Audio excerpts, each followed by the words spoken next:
Hi guys, this is Dr. Raman. Welcome to the YouTube channel fmge with Dr. Raman. In the previous video, I have talked about the how to deal with the general surgery chapter basically. So in this video, I'm going to talk how to deal with the trauma chapter. I mean, which kind of subtopic we have to focus on and how to solve the MCQ. Whatever subtopic is important, I am going to share in this video. So please watch this video till the last because there are a lot of this is basically the huge chapter. This is divided into basic trauma chapter, abdominal trauma, chest trauma, and the we have to know about the some organ specific injury grading. So this is a little bit huge chapter, so please watch till the last. So let's start it about the first. We will talk about the basics, what we have to know in the basics of the trauma chapter. First, we will learn about the ATLS and BLS protocols. Okay, first of all, ATLS and BLS protocols, like we have to follow ABCD order that we have to follow. So we have to know A for air, breathing, circulation and all. So start with this. Second, you have to know the AMPLE score. What is AMPLE? AMPLE. Actually, this is the every letter stand for something. Okay, so you have to know the AMPLE score. Just know the what is A, what is M, what is P, what is L, what is E. Okay, so this is all about the AMPLE score. Then you have to know the transportation. How do you transport the patient? Like we have one, like we have to transport the patient in not in the lateral position. We have to supine position. So how to transport the patient? Then you have to know about the Philadelphia collar to protect the cervical vertebra. So you have to know about the Philadelphia collar. Then you have to know the what to say, log roll technique. How many people are needed to log roll technique. Then you have to know about the triage. Triage is very important for the trauma. Like we have the red, green, yellow, and black for four kind of, and you have to choose in which category you will put that patient. Like some patient is suppose very severe pneumothorax, so you have to treat immediately. So they will ask in which category you will put that patient. After that, you have to know about the one criteria that is called nexus criteria. We have to know the nexus criteria. What is N, what is E, what is X, what is U, and what is S. You have to know everything about the nexus criteria. After that, you have to know the route of IV fluid, in which route you will assess the IV fluid. Like we have the IV access with the cannula. You can go with the we just prick the tibial bone, and then we give the what to say, normal saline or blood products, whatever you want. So you have to know the route, each and every route. After that, we have to know the two definition. One is the golden period of the trauma, and the second is the platinum period. Golden period is around 1 hour, okay, and platinum period is around 10 minutes, I think, approx that. So you have to know the golden period of trauma and platinum period of trauma, two things. Then you have to know the case to trial. Case to trial, what is that? This is about the use of tranexamic acid in the patient of injury, like to stop the bleeding. So you have to know case to trial. After that, you have to know one very important, like triage. Triage is very important, and second one is that is very important is damage control surgery. Okay, damage control surgery you have to know, and you have to know damage control resuscitation. They are two different things. Resuscitation is different things, damage control surgery is different things. So you have to know both. Okay, then you have to know GCS score, Glasgow Coma score. You have to thorough with everything. They will give you the scenario and they will ask what is the final GCS score to calculate. Like some patient is not spontaneously opening the eyes, not obeys the commands, only they speak the only sounds, there is no words. So they will give you like some scenario and you have to calculate the GCS score. So basically you have to know everything about the GCS score, what is mild, moderate, severe, like that. Okay, then you have to know some scoring part of the trauma. First, you have to know the revised trauma score. What is revised trauma score? Second, you have to know TRIS score, TRISS, TRIS score. Third, you have to know MES score, okay, MESS, MES score. So these three score you have to know. You have to know only the components, what comes under this score. Okay, so this much you have to know about the trauma chapter. Basically, this is all about.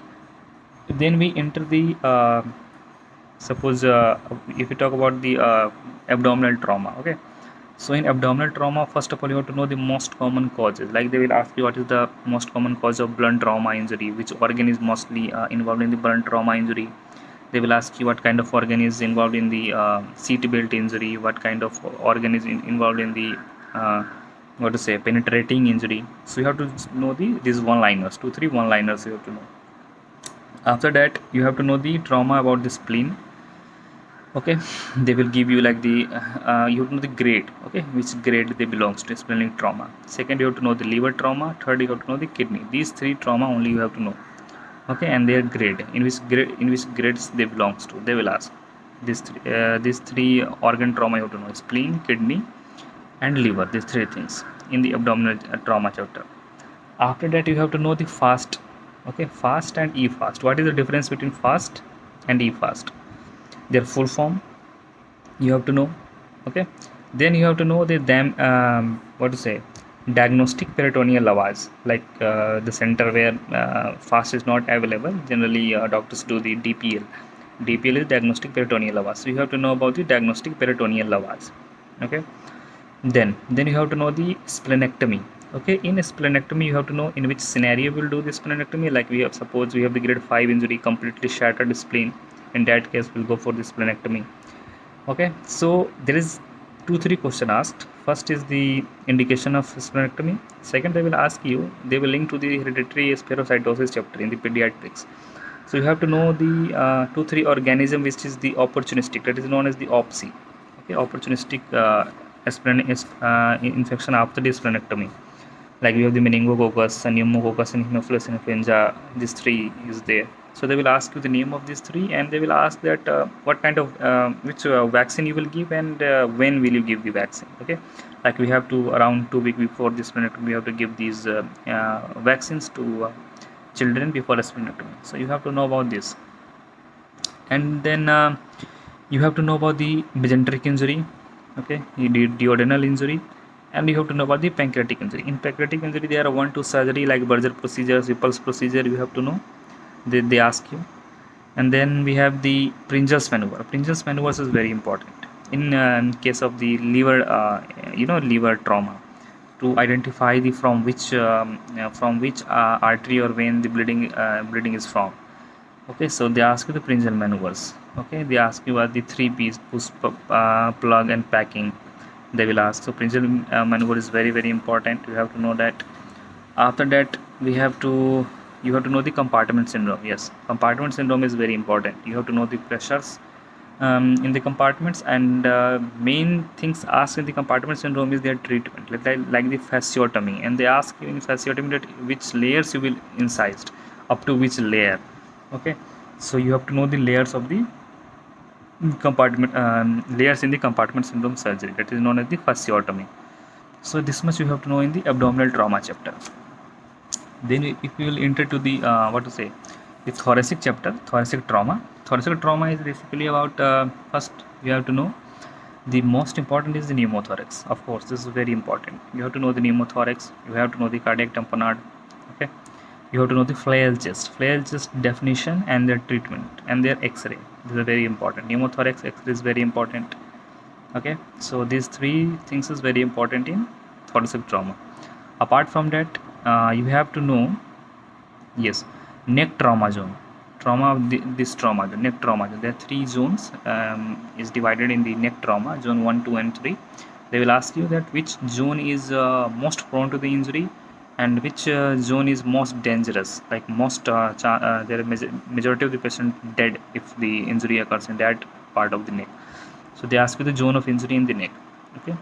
So this much you have to know in the thoracic trauma chapter.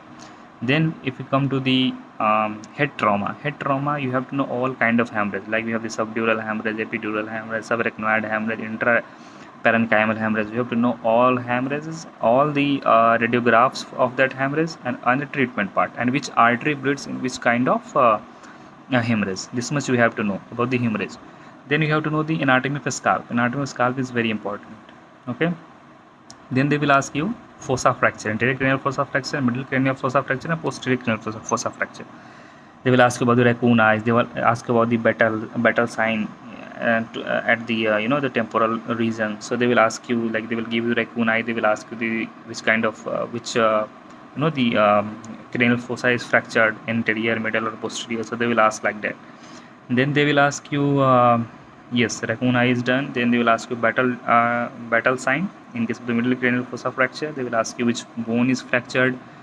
Okay, and there's image based question also asked from this topic. Then you have to know very important, diffuse axonal injury. Yes, diffuse axonal injury is very important. They will they ask you in diffuse axonal injury is histopathology. Their what's the MRI radiograph, they will ask you. These two things they ask. Okay, then they ask you about the concussion. What is concussion? Concussion you have to know. You have to know the Colorado classification of the concussion. There are 3 grades you have to know. So this much you have to know about the head trauma. Okay, head trauma, this is enough. Then we have the one more section in the trauma chapter, thermal injury. In thermal injury, you have to be very specific, because this is a huge chapter, a very difficult chapter. You don't have to go into very depth. You have to just know the grades of injury. Okay, there are 4 grades of injury you have to know. Okay, like superficial, deep, 3rd degree, 4th degree burns. You have to know this table. Okay, and then you have to know what is it? Yes, Parkland formula. How to calculate the total amount of normal saline is given to the burn patient. You have to know the Parkland formula. You have to know the grades of injury. You have to know the zone of injury. There are 3 zones of injury. You have to know all 3 injury. Then you have to know what is hypothermia. Okay, you have to know the frostbite. Frostbite you have to know. This much you have to know in the thermal injury. Thermal injury chapter is very vast. You don't need to go to the very depth each and everything. Just read the grades of burns. Okay, grades of burns, and you have to know the maybe some their treatments and the Parkland formula of the how to calculate. Maybe you can read about the colloid solution formula, that is in Blair formula. Okay, and after that you can go in the burn chapter. I think this is enough. Yeah, this is enough. And you can read about the frostbite and hypothermia. You can read. So this much is all about the trauma chapter. How to read the trauma chapter. This much is enough. Just make a list, whatever I told you. Make a list on white papers. Write down all the topics. Read all the topics, and on your from your notes, and go to solve the PYQ. 95% of the PYQ from these parts only, because this is how I approached and during my FMG preparation exams. And I have just sort out this all topics according to the my GT, whatever I have solved in the PYQ. So this much is asked only from the trauma chapter. You don't need to go here, there, and unnecessary things. This much is, I think 99%. Okay, and these all topics. So just write down these topics, read this topic, go to solve the PYQ, and finish it. Okay, so in next video I will come up with the abdominal surgery, like esophagus surgery, stomach surgery, large intestine, small intestine, all these things. So abdominal surgery is I think the major portion of the surgery. If you have to study the surgery, you must start from the first the abdominal surgery, then you have to go to the urology. This is how the sequence people say to follow, but it depends on you can follow. That's how you want. So in the next video I will cover the abdominal surgery. So thank you guys, bye bye, see you.